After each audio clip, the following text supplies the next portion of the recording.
Irma was my great-grandmother on my father's side. When Irma wrote the first edition in 1931, it was different from most cookbooks of the day. She was speaking to her readers like they were friends, not like she was a teacher and they were students. When she published the first edition, there were some people that were definitely scratching their heads because she was not renowned for her cooking. She was more renowned for just being incredibly personable and wanting to be a good host. I also think, the title of Joy of Cooking it's really interesting because she had just, she lost her husband and it was during the Great Depression when she wrote it.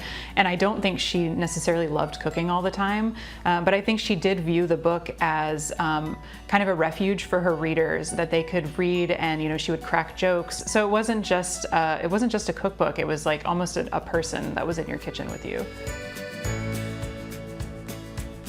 It was really intimidating just because, it's not only a family legacy, but also just the role it plays in the lives of our readers. When your book becomes a family heirloom that gets handed down, it's just, it takes on a whole new level of significance. In addition to all of those, kind of the classic recipes, we also wanted to include more international dishes. They were not represented in the book, and I feel like we're cooking differently. We have a bigger, more expansive pantry, the availability of ingredients. We really tried to reflect that.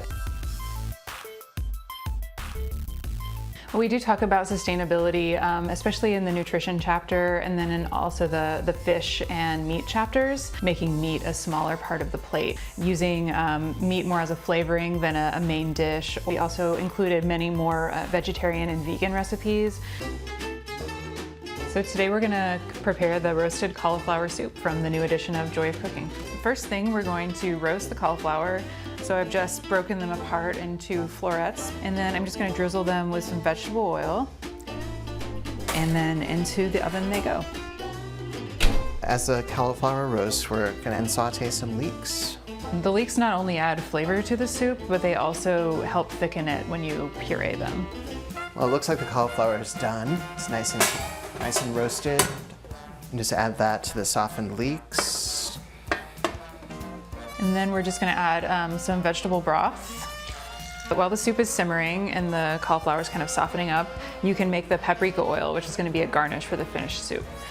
So we have just pureed the soup, and the last thing we're gonna do is taste it to make sure it has enough salt. As always. Definitely needs a little more salt. And then it is ready to be served.